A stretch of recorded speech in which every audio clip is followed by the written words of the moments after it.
पिता त्वमेव त्वमेव बन्धुश्च सखा त्वमेव त्वमेव विद्या द्रविणं त्वमेव त्वमेव सर्वं मम देव देवः। जय गुरुदेव। मंच पर विराजमान अनामी धाम के महाप्रभु दाता दयालु गुरु महाराज, आपके चरण कमलों में कोट कोट नमन।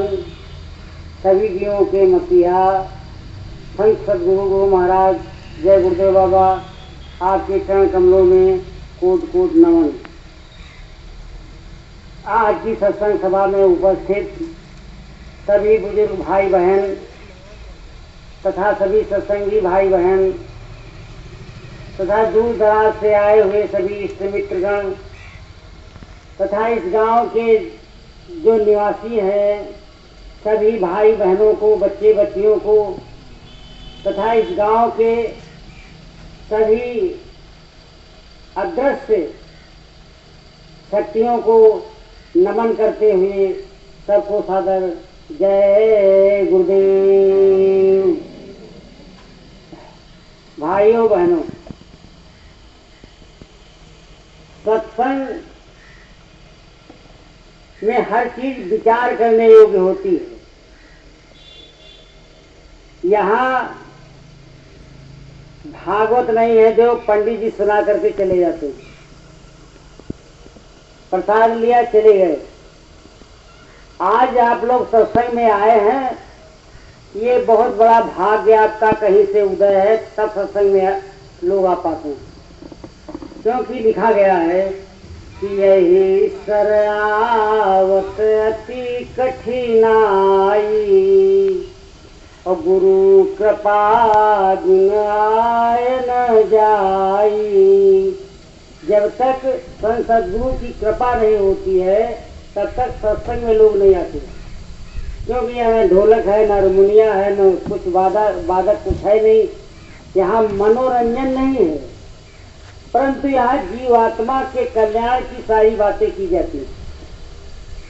जीवात्मा का कल्याण कैसे होगा, इसके लिए कुछ चीजें ऐसी हैं जो जानना बहुत ही जरूरी है। जैसे इस देश में, देश का मतलब है तीन लोक का मालिक त्रिलोकीनाथ, ये दुनिया। ये दुनिया क्या है, ये दुनिया में इस दुनिया का संचालक कौन है, चलाने वाला कौन है, उनकी व्यवस्था क्या है, इस व्यवस्था में हम रह करके क्या कर रहे हैं, तथा ये भी जानना जरूरी है कि मानव शरीर हमारे पास आज है, इसकी कीमत क्या है। आपके पास आसपास देखिए कितने जीव जंतु हैं, पेड़ पौधे भी हैं। 84 लाख प्रकार के जीव हैं, थोड़े बहुत नहीं है। उसमें कुछ पानी में रहते हैं, कुछ जल में, कुछ पृथ्वी पर रहते हैं, कुछ पेड़ पौधे होते हैं। इस प्रकार तमाम प्रकार के जीव संसार में हैं। हमारे आपके पास मानव शरीर है, क्या है, इसका क्या मतलब है। फिर इस शरीर के अंदर एक जीवात्मा है, वो क्या है, कहाँ से आई, कैसे आई, किस लिए आई, जाएगी कहाँ जाएगी, ये तो पता होना चाहिए। अगर खाली हाथ है कुछ पता नहीं किया तो फिर 84 में जाना पड़ेगा। 84 का मतलब है गधा, उल्लू, सियार, लुखड़ी आदि आदि पेड़ पौधे सब में जाना पड़ेगा। इसलिए इसके अंदर जीव आत्मा है, ये कहाँ से आई है, अपने घर कैसे जाएगी, ये समझना बहुत ही जरूरी है। अंधी भक्ति करने से कुछ नहीं प्राप्त होता। चाहे आप किसी देवी देवता की पूजा करते हो, चाहे जिसकी आप पूजा करते हो, अगर उसके विषय में आपको जानकारी नहीं है, उसकी पूजा कैसे की जाती है इसकी जानकारी नहीं है, तो देवता के दर्शन कभी नहीं होंगे। आपकी जीवात्मा अंधी है, सो रही है, वो सोती ही रहेगी, ऐसे ही चले जाएंगे। इसलिए जानना बहुत जरूरी है कि ये संसार क्या है, इसकी व्यवस्था क्या है, ये मनुष्य शरीर क्या है, इसके अंदर जीवात्मा है, उसका पावर क्या है, वो क्या कर सकती है, क्या नहीं कर सकती है। सबसे बड़ी बात एक ये है, आपके सामने जो चित्र लगा है, इनको जानते हैं आप लोग, सभी लोग जानते होंगे। इनका नाम बाबा जय गुरुदेव है, परंतु इनका नाम नहीं है। जैसे गोस्वामी जी जो रामचरितमानस की रचना की, उन्होंने राम के नाम से साधना की थी। हमारे गुरु महाराज जो हैं, इनके गुरु महाराज ने राधा स्वामी नाम से साधना इनसे कराई थी, मगर इन्होंने हम लोगों को जय गुरुदेव नाम से साधना करने के लिए आदेशित किया है। तो भैया ये संसार बड़ा जालिम है, इसको समझने की बहुत बड़ी जरूरत है। अगर समझ नहीं पाएंगे तो फिर नरकों में जाना है, निश्चित है। जो भाई बहन सदगुरु से नामदान लिए हैं, वो विशेष रूप से ध्यान दे करके सुने। हम कोई कथा भागवत नहीं सुनाएंगे, हम सत्संग भी नहीं सुना सकते। सत्संग सुनाने का पावर केवल सदगुरु को होता है, या तो साधु को होता है, या तो संत को होता है। 3 लोग सत्संग सुनाते हैं, बाकी कोई सत्संग नहीं सुनाता। परंतु सत्संग के विषय में हमारे गुरु महाराज ने जो बताया है, उसकी चर्चा हम लोग करेंगे और उससे अपनी जीवात्मा का कल्याण करेंगे। तो आप विचार करें, पहले दुनिया क्या है इसको समझ लें। हम लोग, ये दुनिया है क्या? यहाँ इसका मालिक जिसको ईश्वर कहते हो, वो ईश्वर है। उन्हें 3 लोक का त्रिलोकीनाथ भी कहते हैं। उन्होंने ऐसी व्यवस्था बना रखी है, हर जीव को आजादी दे दी, चाहे जो कुछ करो जाके दुनिया। गोस्वामी जी ने लिखा भी है, जो यानी काम करने में हम स्वतंत्र हैं, हम कुछ भी कर सकते हैं। अंडा मछली मांस शराब का भी सेवन करते हैं, लोग करते हैं, देखा हो, कोई रोकने वाला नहीं है। रामचरितमानस में लिखते हैं कि काल रूप तिन कर मैं भ्राता, अशुभ अशुभ कर्म फल दाता। जिसकी ये दुनिया है, उनका कहना है काम चाहे जो कुछ करो जाके, हमारा काम तुमको फल देना है, फल तुम्हारे हाथ में नहीं है। जो कर्म हम करते हैं उसका फल मेरे हाथ में नहीं है। चाहे खेती हो, दुकान दफ्तर हो, कोई भी चीज हो, उसका पूरा पूरा कर्म जो है उसके हाथ में नहीं है। इसलिए समझना बहुत जरूरी है कि ये 3 लोक के मालिक की व्यवस्था है कि जैसा तुम कर्म करोगे वैसी तुमको सजा देंगे हम। सजा देने वाला वो ईश्वर है, फल देने वाला ईश्वर है। कर्म करने के लिए आप स्वतंत्र हैं, चाहे अच्छा करें या बुरा करें। अच्छा करेंगे तो स्वर्ग जाएंगे, गलत कार्य करेंगे तो नरक जाएंगे। ये व्यवस्था उनकी है। अब इससे बचने के लिए क्या करना है, ये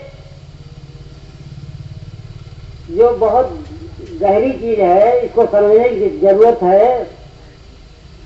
आखिरकार इस शरीर, ये मनुष्य शरीर है, ये 84 लाख जन्मों के बाद मिलता है। 84 लाख। ये पीपल का पेड़ खड़ा है आपके सामने, इसकी 1000 साल की उम्र होती है। इस प्रकार संसार में कितने पेड़ है, सभी पेड़ों में जीवात्मा यही है जो आज मानव शरीर में है, कोई दूसरी नहीं है। जीवात्मा यही है, हमारी ही जीवात्मा कभी पीपल में गई, कभी बरगद में गई, कभी घास में गई, कभी गधा उल्लू सियार में गई। 84 भुगत करके तब ये मानव शरीर मिला है। इसलिए इसमें जो है सचेत हो करके हमें कार्य करने की जरूरत है। अंधी भक्ति करने से कुछ नहीं प्राप्त होगा। जिसकी भक्ति करो उसके विषय में जानो। लिखा है कि जाने बिन न होए प्रतीति। जब तक जानोगे नहीं तब तक विश्वास नहीं होगा। और बिन प्रतीत होए ना प्रीति। जब तक विश्वास नहीं होगा तब तक प्रेम नहीं होगा। और प्रेम बिना नहीं भक्ति दहाई। जब प्रेम नहीं होगा तो भक्ति मजबूत नहीं होगी। कैसे? जिन महेश जल की चिकनाई। जैसे एक थाल में पानी डालो और उसमें तेल एक बूंद चुआ दो तो पूरी थाल में फैल जाता है। इसी प्रकार मन फैलता रहेगा, एकाग्र नहीं होगा, काम आपका कुछ नहीं होगा। तो भाइयों बहनों, 84 लाख जन्मों के बाद मनुष्य शरीर मिला है। ये दुनिया ही बड़ी विचित्र है। इसमें जैसा कर्म करेंगे उसी के साथ सजा मिलेगी। इसे बहुत सचेत होकर के साधना करनी है। जो लोग संत सद्गुरु की साधना करते हैं वो भी होशियार होकर के जो है संतों की वाणी पर ध्यान दें। जो देवी देवताओं की पूजा करते हैं वो भी ध्यान दें। आप लोग नौ दुर्गा में दुर्गा की पूजा करते हैं, कोई हनुमान जी की पूजा करता है, कोई किसी की पूजा करता है, कोई किसी की पूजा करता है। पूजा करना खराब बात नहीं है, अच्छी बात है, मगर उसके विषय में जानकारी तो होनी चाहिए कि वो क्या देंगे, कहाँ ले जाएंगे। ट्रेन जा रही है स्टेशन पर से, उस ट्रेन की जानकारी अगर आपको नहीं है तो आपको दिल्ली जाना है, वो हावड़ा कलकत्ते में खड़ी कर देगी जाके।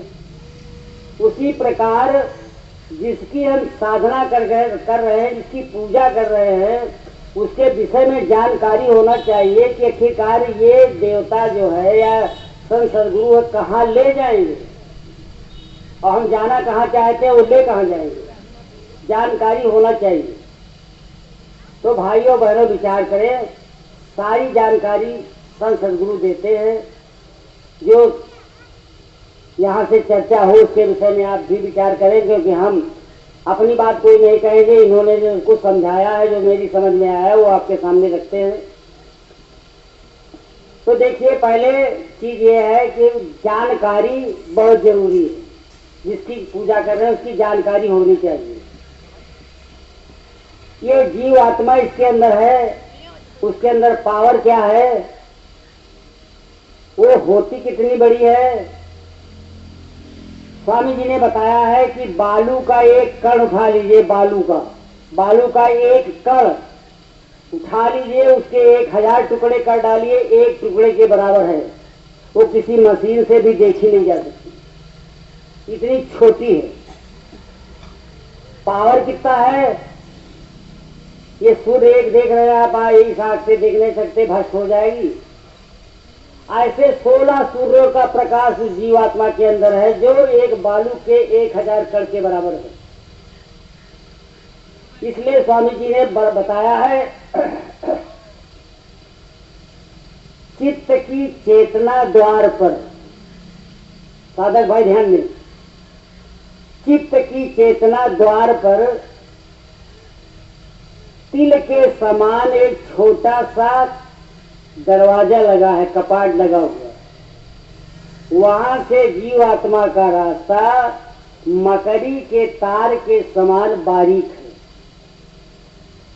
जो इतना भेद जान ले वही साधक है। बाकी पता नहीं वो क्या करेंगे, कहाँ जाएंगे, वो तो गुरु महाराज जाने, गुरु महाराज की बाणी जाने। तो स्वामी जी ने बताया कि हमको जानकारी होना चाहिए कि जीव आत्मा की कार कितनी बड़ी है, उसके अंदर पावर क्या है, वो क्या कर सकती है। अब एक विचार कर लीजिए, आप स्वर्ग और नरक का नाम तो सुना ही होगा। स्वर्ग और नरक, स्वर्ग को लोग अच्छा समझते हैं और नरक को खराब समझते हैं, मगर संत सद्गुरु बताते हैं न स्वर्ग अच्छा है न नरक अच्छा, दोनों खराब है। क्यों? पूर्ण क्षीणे मृत लोके। जब अगर हम अच्छे काम करते हैं तो हम स्वर्ग चले जाएंगे, मगर स्वर्ग में उतनी दिन ही रहेंगे जितनी हमने पूर्ण की है। जब पूर्ण खत्म हो जाएगा तब हमको फिर मृत लोक में आना ही पड़ेगा। इसलिए स्वर्ग अच्छा नहीं है, वैकुंठ भी अच्छा नहीं, माया लोक भी अच्छा नहीं, ईश्वर का धाम भी अच्छा नहीं। इस प्रकार स्वामी जी ने बताया, ईश्वर ब्रह्म पार ब्रह्म महाकाल सत्पुरुष, जब तक जीव आत्मा सतलोक नहीं पहुंचती तब तक इसका कल्याण नहीं होगा। ये बार बार मरेगी, बार बार जन्म लेगी। और ऐसी कोई जीवात्मा होती है जो साधना करके संत सद्गुरु की अपने घर चली जाती है, बाकी सब यही फंसे रहते। तो भाइयों बहनों विचार करिए एक एक बात पे। तो लिखा है चित्त की चेतन द्वार। इस शरीर में 10 दरवाजे हैं, लिखे गए हैं 16, मगर 6 गुप्त है। उनका रहस्य संतों ने खोला नहीं है। तो 16 स्वामी जी बताते हैं कि 16 इस शरीर में 16 दरवाजे हैं, मगर 6 गुप्त हैं जिनका संतों ने जिक्र नहीं किया है। 10 दरवाजों का जिक्र है, जिसमें 9 खुला है, एक में ताला लगा है। 10वें दरवाजे ताली लगी, ताला लगा, और उसी दरवाजे से जीवात्मा को अपने घर जाना है। ये जीवात्मा आई कहां से है? आप विचार करें। 14 खंड ऊपर से आई। साधना करने वाले ध्यान दें, मूल चक्र पे गणेश जी का वास है। गणेश जी की लोग इसमें गणेश जी की पूजा पहले करते हैं। क्यों की जाती है कि सबसे नीचे पहले देवता गणेश जी। मूल चक्र पे गणेश जी का वास है, और वहां पर सिद्धियां उनके पास हैं। जो गणेश जी को सिद्ध कर ले जाए उसको रिद्धियां सिद्धियां प्राप्त हो जाएंगी। रिद्धियां सिद्धियों का मतलब है कि वो जो कल्पना कर देगा सब हो जाएगा। कह दे यहाँ महल बन जाए तो महल बन जाएगा, यहाँ सब उजड़ जाए तो सब उजड़ जाएगा, देर नहीं लगेगी। प्रकट उसके बस में हो जाती है। तो गणेश जी की साधना हम लोग पूजा तो गणेश जी करते हैं। क्या करते हैं? अब आप लोग स्वयं जानते हैं। माटी की ढिमकी ले आओ, गोबर के फलाने ले आओ, और जय गणेश देवा, ये अंधी भक्ति है, इससे काम होने वाला नहीं। गणेश जी खुश होने वाले नहीं। गणेश जी शरीर में हैं। कबीर साहब ने साफ साफ लिखा है, मैं तो बसूं आसानी में धुने पत्थर और पानी में। हम तो तुम्हारे अंदर बैठे हुए हैं, तुम हमको पत्थर और पानी। पत्थर मतलब है मंदिरों मस्जिद गिरजाघर घर में, पानी का मतलब है तीर्थों में, गंगा सागर आदि तमाम है। तो ढूंढने से ऐसे नहीं मिलेगा। किसी ने बड़ा सुंदर लिखा, सुन लीजिए। ढूंढने, ध्यान दीजिए, लिखा संत सद्गुरु किसी धर्म के विषय में नहीं लिखते। भाषा धर्म की होती है मगर लिखते सबके लिए। तो उन्होंने लिखा, ढूंढे अल्लाह की नगरिया पर ढूंढ न पाऊं जी, ढूंढे राम की नगरिया पर ढूंढ न पाऊं जी। हम लोग राम को ढूंढते हैं, कहाँ मिलेंगे? इस्लाम मानने वाले भाई लोग जो है अल्लाह खुदा को ढूंढते हैं, पर कहाँ ढूंढते हैं? तो उन्होंने लिखा, ढूंढे अल्लाह की नगरिया पर ढूंढ न पाए जी। क्यों नहीं ढूंढे मिले? घट के अंदर खुदा बसत है। वो खुदा घट के अंदर है। खोल के देखा ना किमड़िया, ढूंढ न पाए जी। ये दरवाजा नहीं खोजा। कहाँ? जो मंदिर बना है या मस्जिद बनी है, काहे बना है? मिट्टी का। उस मिट्टी के दरवाजे में हम ढूंढ रहे हैं, वहां कहाँ रखा है? वो ईश्वर हमारे अंदर है, खुदा हमारे अंदर है, सब मेरे अंदर है। इस दरवाजे को ढूंढे तो आप मिल जाएंगे। फिर आगे लिखा, 5 वक्त नमाज गुजारे राखें 30 रोजा। घट के अंदर खुदा बसत है, ताको कबहुन खोजा। घट में छाई है अंधेरिया, पर ढूंढ न पायो जी। शरीर में अंधेरा है, ढूंढ बस कहीं ढूंढे कहीं ढूंढ न पाए। जैसे कोई चीज कहीं रखी है और ढूंढ कहीं रहे तो मिलेगी नहीं, उसी प्रकार ईश्वर देवता भी जहाँ हैं वहाँ अगर हम चले, वहाँ पर साधना करें तो हमको मिल जाएंगे। मगर हमको इतने लोग बैठे हुए हैं जो देवी देवताओं की पूजा करते हैं, क्या किसी को दर्शन हुए? अगर किसी को सच्चा रास्ता मालूम है, भजन किया होगा तो भले मिल गए हो, बाकी किसी को ये नहीं कहता है हमको दर्शन हुई। इस प्रकार जो है हम घट के अंदर अपने देखें तो इसी में सब कुछ मिलेगा। आगे लिखा है, कलमा पढ़े रहीम पुकारे, दिल में रहे मन लावे।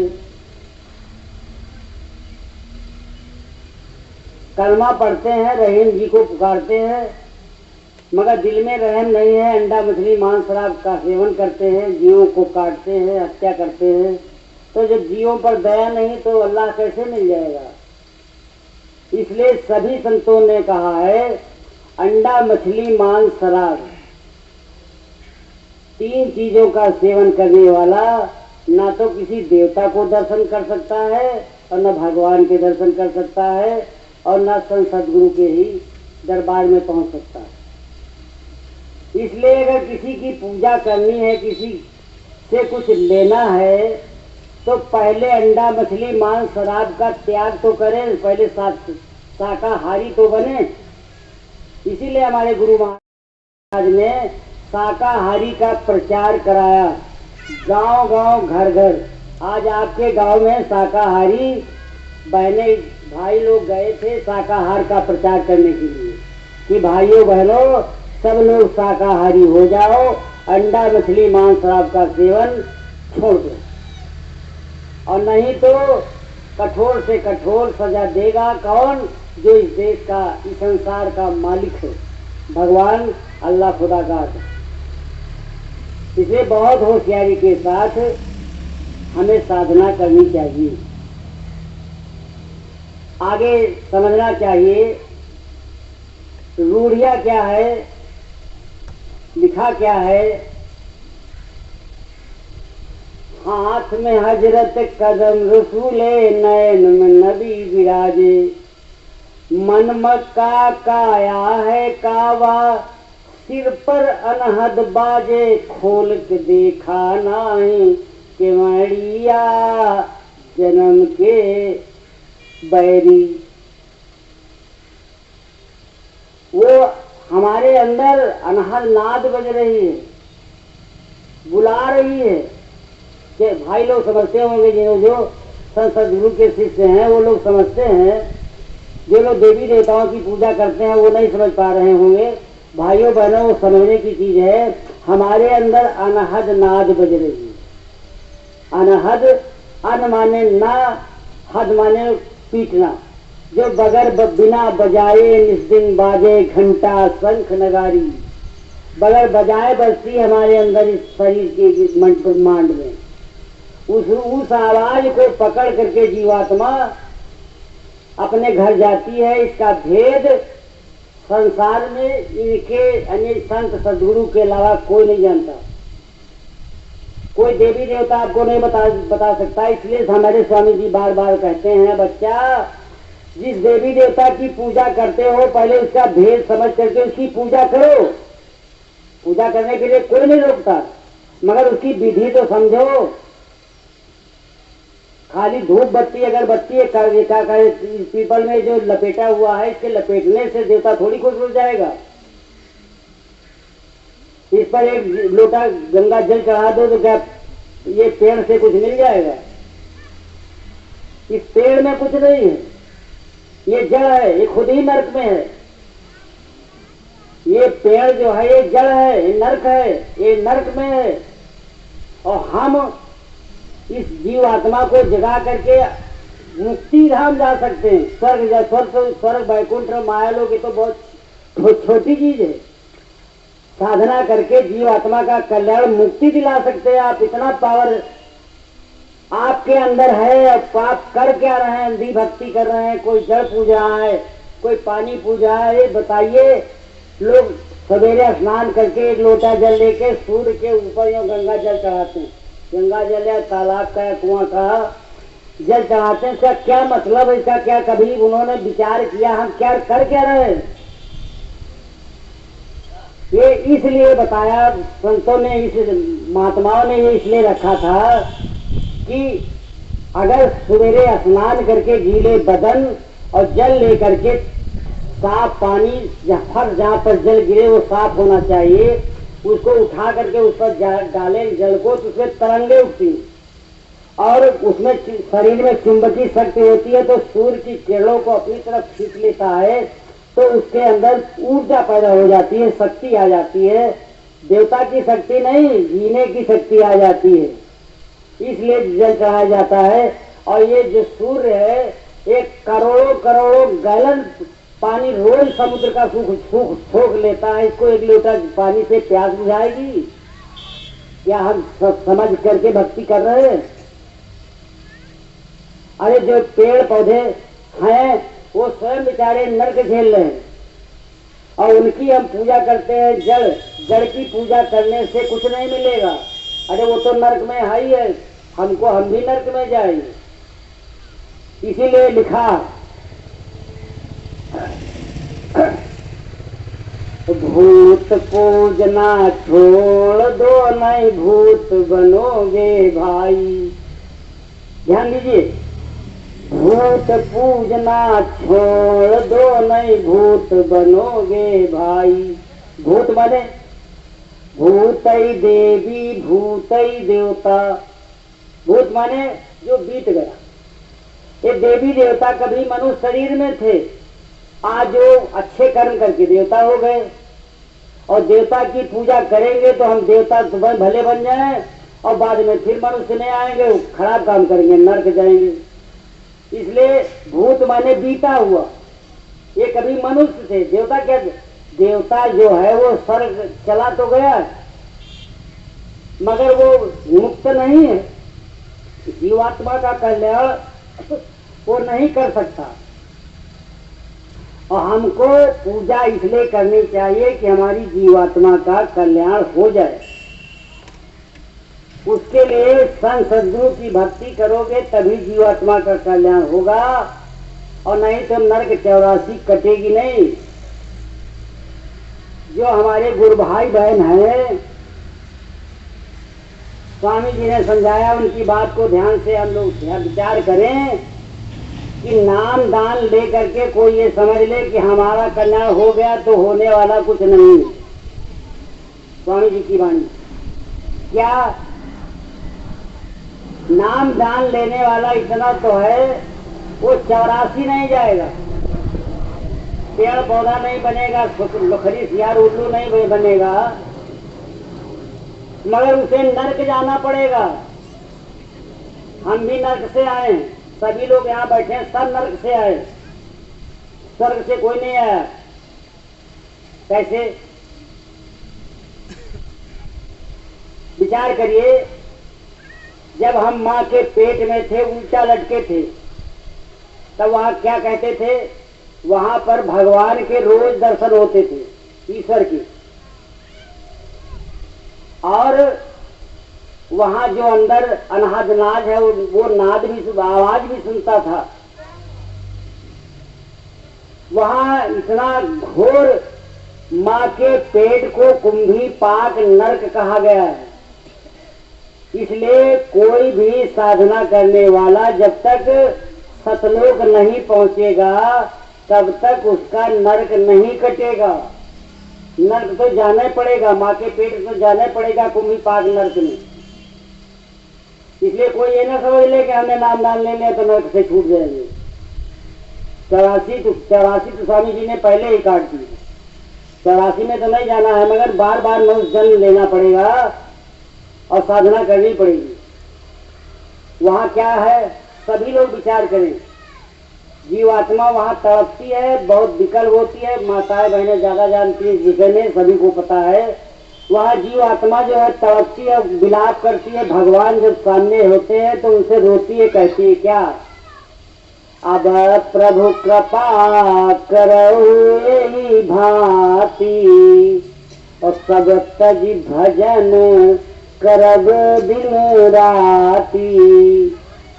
वहां भगवान से, ईश्वर से, खुदा से, गाड से, अल्लाह से, सबसे, जिसको आप मानते हैं, चाहे उसको अल्लाह मानते हो चाहे खुदा मानते हो, जो सर्वशक्तिमान दुनिया का है, उससे हमने सबने प्रार्थना की है कि प्रभु इस महाकुंभी पाक नर्क से हमको बाहर कर दो, और संसार में जाएंगे तो केवल तुम्हारा भजन करेंगे और कुछ नहीं। सब तज भजन करब दिन राती, दिन रात करेंगे।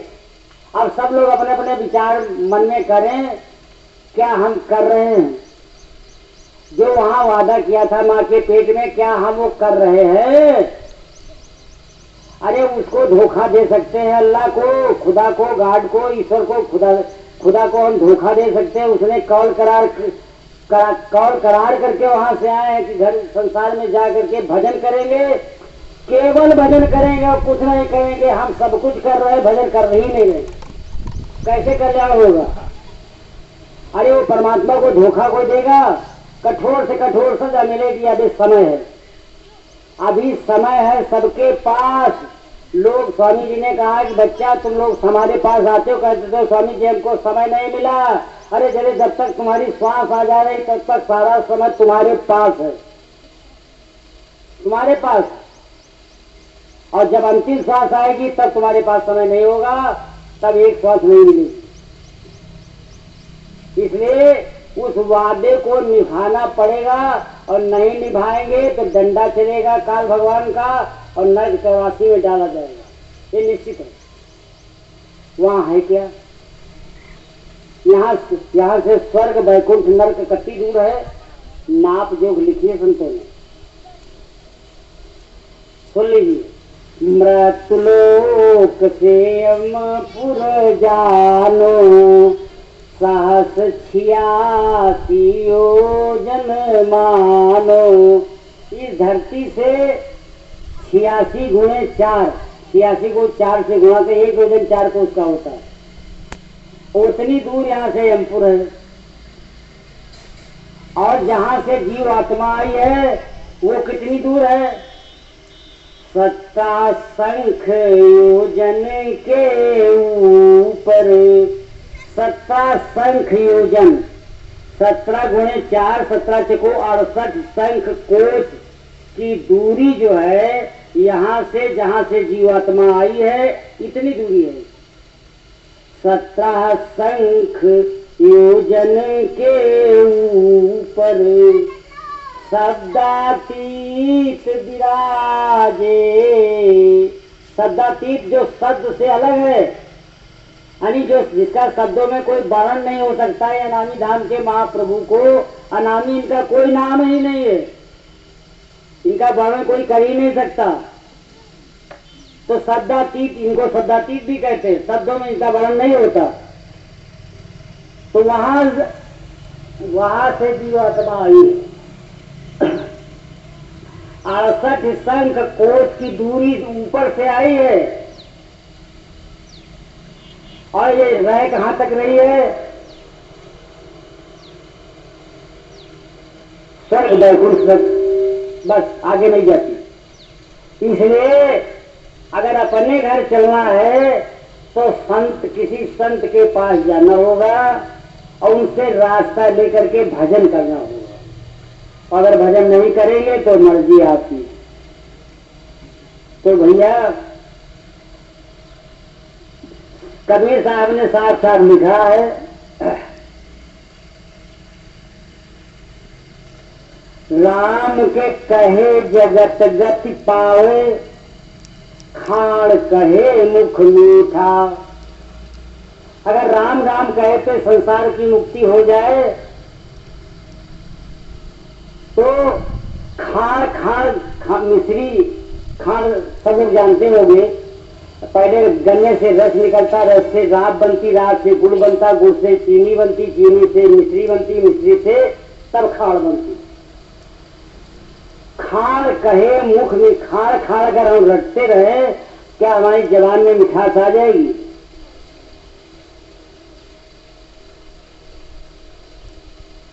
राम के कहे जगत गति पावे, खाड़ कहे मुख मीठा। भोजन कहे भूख जो भागे, अग्नि पाँव जलाए। अग्नि अग्नि लटे का पाँव जल जाएगा। पानी पानी करेंगे तो क्या प्यास प्यास बुझ जाएगी? अगर ऐसा नहीं हो सकता तो राम राम कहने से भी मुक्ति नहीं होगी, अल्लाह अल्लाह रखने से मुक्ति नहीं होगी, गाड गाड कहने से मुक्ति नहीं होगी। उसका रास्ता है, उसका जाने का एक रास्ता। जैसे दिल्ली जाना है तो अगर हम इधर चल दें पूर्व की तरफ तो दिल्ली नहीं पहुंचेंगे, या उत्तर चले जाए तो नहीं पहुंचेंगे, दक्षिण चले जाए तो नहीं पहुंचेंगे। जिस दिशा में है दिल्ली, वहां अगर जाएंगे तभी पहुंचेंगे। तो जीव आत्मा कहाँ से आई है? 17 संख योजन से ऊपर से आई है। उस रास्ते को पकड़ करके जब जाएंगे तो हमारी जीव आत्मा वहां पहुंच जाएगी। हमारे स्वामी जी ने कहा, बच्चा तुम जिस देवी देवता की पूजा करते हो करो, मना ही नहीं, मगर पहली शर्त है अंडा मछली मांस शराब का त्याग करो। जीव हत्या अगर करोगे कोई देवता खुश नहीं होगा, कुछ नहीं मिलेगा। और बड़े बड़े चतुर चालाक लोग संसार में सबने देखे होगा, जब नवरात्रि आती है तो लंबा तिलक लगाते हैं या जटा तक का, और आगे क्या करते हैं पीछे क्या करते हैं सबको पता है, कहने की जरूरत नहीं। क्या वो माँ जो है अंधी है, जो 3 लोक की मालकिन है, 3 लोक की मालकिन है, वो यानी ईश्वर की पत्नी को माया कहते हैं। वही आदि शक्ति है, वही दुर्गा है। ईश्वर की पत्नी का नाम है दुर्गा, ईश्वर की, अल्लाह की, खुदा की, गाड की। वो 3 लोग की मालकिन, उसको धोखा दे सकते हैं हम कि नवरात्रि आई तो लंबा तिलक और माधुरी बानी और उसके आगे पीछे अकथ कहानी, पता नहीं क्या क्या करते। तो ये धोखा देने से काम नहीं चलेगा। वो सब कुछ देता है, चाहे देवता हो चाहे ईश्वर हो, कोई हो, जिसको हम पूछते हैं, अगर वो शक्तिमान वास्तव में है तो उसे सब कुछ पता है तुम्हारे हमारे विषय में, सब कुछ जानते, धोखा नहीं दे सकते। और फिर संत सदगुरु को धोखा तो कोई दे ही नहीं सकता। भाइयों बहनों, अब देवता मिलेगा कहाँ, ईश्वर मिलेगा कहाँ, भगवान मिलेगा कहाँ, गुरु महाराज मिलेंगे कहाँ? वैसे लोग तो कह देते हैं, कुछ भाई लोग ऐसे भी हैं, कुछ का है बहुत ज्यादा संख्या में लोग ऐसे हैं कि वो चले गए। वो चले नहीं गए, वो आज भी हैं, उसी रूप में है। उन्होंने जितना काम कहा है वो करेंगे। भगवान राम 14 साल जंगल गए, सबरी में कितने साल इंतजार किया। सबरी वाले होता है सब्र करना, हमने कितना सबरी में पूरी जिंदगी भगवान राम के लिए आशा लगाए बैठी रही कि गुरु भगवान राम आएंगे, भगवान राम आएंगे। रोज झाड़ू लगाती थी, फूल बिछाती थी। सबरी माने सब्र करना। हमने सब्र कितनी की? तो हमको सबको सब्र के साथ अपनी साधना करनी चाहिए। जो आदेश है भजन करने का, वो हमें सब्र करना चाहिए। सब्र करके ही होगा, ऐसे नहीं जल्दबाजी में नहीं होगा। जैसे माली एक पेड़ लगाता है और उसको सींचता है, जब पेड़ बड़ा हो जाता है, उस लायक हो जाता है, तब फल मिलता है। ऐसे नहीं मिलता, पहले थोड़ी पेड़ लगाने पर तुरंत फल मिल जाए, ऐसा नहीं। तो देवी देवता मिले हैं कहाँ, ईश्वर कहाँ पर मिलेगा, कैसे मिलेगा, ये सब कुछ स्वामी जी ने बताया है। आप लोग विचार करेंगे मेरे करके। तो कहने मतलब है रटने मात्र से कुछ नहीं मिलेगा, केवल राम राम रटने से भगवान के दर्शन नहीं हो पाते। क्यों? मन तो कबीर साहब ने लिखा कि माला तो कर में फिरे, जीभ फिरे मुख माही, मनुमा तो चौदिस फिरे, ये है सुमिरन नाई। चाहे वो संत गुरु की भक्ति हो, चाहे देवी देवता की भक्ति हो, अगर मन नहीं रुकेगा तो साधना नहीं होगी। ये काम आसान नहीं है। तो क्या हम अपनी जीवात्मा का कल्याण चाहते हैं? ऐसा कोई नहीं है जो चाहता वो जंगल के चले जाए। सभी लोग चाहते हैं स्वर्ग चले जाएं, मगर स्वर्ग अच्छा नहीं होता। स्वर्ग से बढ़िया बैकुंठ होता, बैकुंठ से बढ़िया मायालोक होता है, मायालोक से बढ़िया ईश्वर का धाम होता है। ईश्वर के ऊपर ब्रह्म है, ब्रह्म के ऊपर पार ब्रह्म है, पार ब्रह्म के ऊपर महाकाल है। पहले समझ लीजिए सीढ़ी, ये जीवात्मा कहाँ से आई। सबसे ऊपर अनामी धाम है, यहाँ पे जहाँ बच्चे का टप टप टप उड़ता है वो अनामी धाम। जीवात्मा यहाँ से आई, यहाँ से उतरी तो अगम लोक आई, फिर उस उतरी अलख लोक आई, फिर उतरी सतलोक आई, सतलोक के उतरी तो महाकाल के यहाँ आई, फिर ब्रह्म के आई, पार ब्रह्म के आई, पार ब्रह्म से ब्रह्म के आई, ब्रह्म से ईश्वर के आई, ईश्वर से उतर करके वहीं पर बैठी। ईश्वर से मायालोक आई, माया से बैकुंठ आई, बैकुंठ से स्वर्ग आई, स्वर्ग के नीचे दोनों आंखों के ऊपर जहाँ पर चंदन लोग लगाते हैं, टिकली जो भी लगाई जाती है, वहां पर जीवात्मा बैठी हुई है बेहोश। स्वामी जी ने समझाया और उसी को जगा करके अपने घर चल रहा है। यही काम के लिए संत सद्गुरु ने नामदान दिया है, रास्ता बताई है। वो हम करें तो जीवात्मा जल जाएगी। और एक पलक से कम समय में 17 शंख योजन की दूरी तय करती है और उससे कम समय में उतर करके आ जाती है। इतनी इसमें ताकत है। और वो सो रही है। क्यों? हम लोगों ने या हमने कैसे कर्म नहीं किए हैं जिससे जीवात्मा जल सके। तो भाइयों बहनों विचार करें, क्या पहला क्या है? 5, 25, 33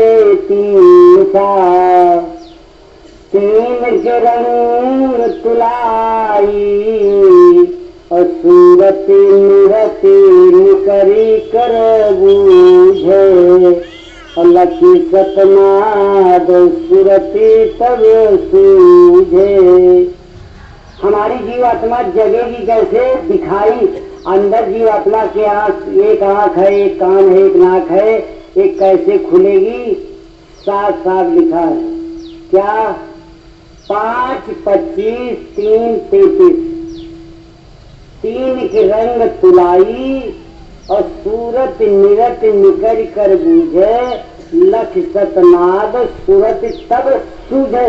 दिखाई देगा, ये रास्ता है। तो स्वामी जी ने बताया है, आप इस पर विचार करें। क्या? 5 विषय हैं। कौन कौन?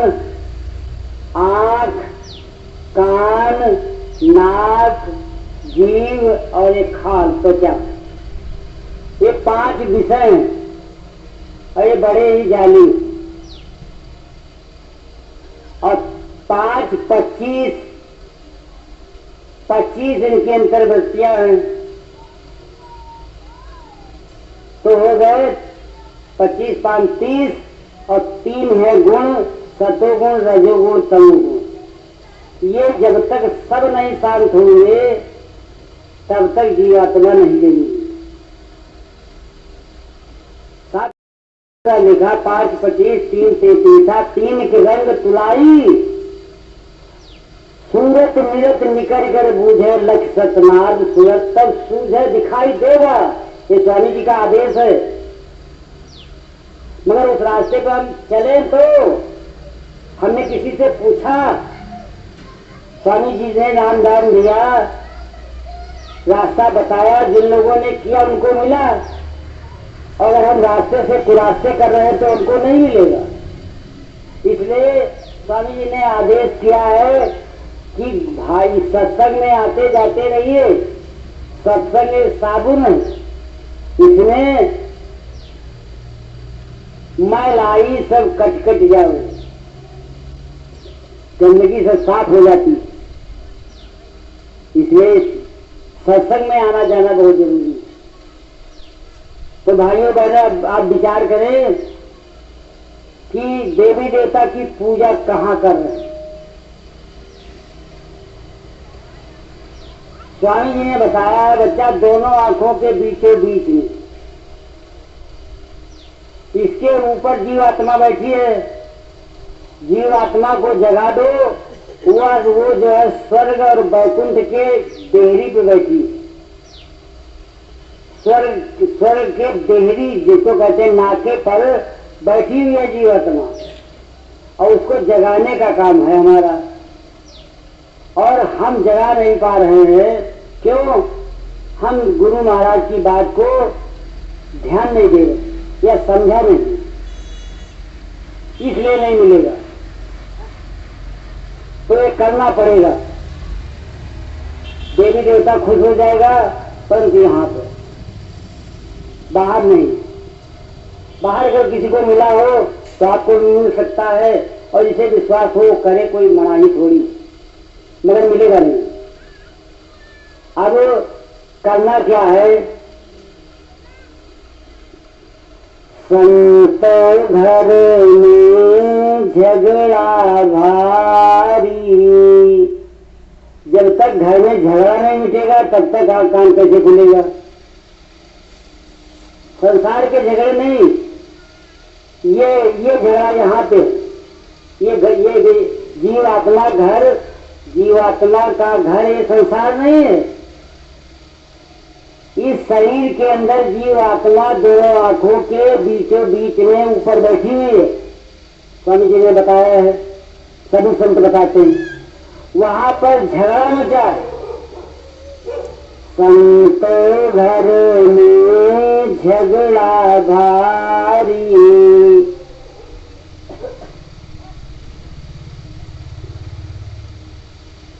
क्या क्या झगड़ा है? आंख कहती है हमको बढ़िया दिखाओ, कान कहता है बढ़िया सुनाओ, जीभ कहती है बढ़िया खिलाओ, और त्वचा कहती है बढ़िया स्पर्श कराओ। ये सब झगड़ा मचा हुआ है। इस झगड़े को मिटाना पड़ेगा, यानी सब बस में करना पड़ेगा। स्वामी जी ने साफ साफ कहा, बड़ा बैरी है मन घट में इसी को जीतना कठिना, ये काम कठिन है। और जिन्होंने मार मन डाला उन्हीं को सूरमा कहना। जो अपने मन को कब्जे में कर लेगा, ईश्वर उसको मिल जाएगा, देवता उसको मिल जाएगा, क्योंकि तब लगन हो जाएगी, तब मिलेगा। मन को बस में करना पड़ेगा। मन में अगर उथल पुथल जब तक रहेगी तब तक साधना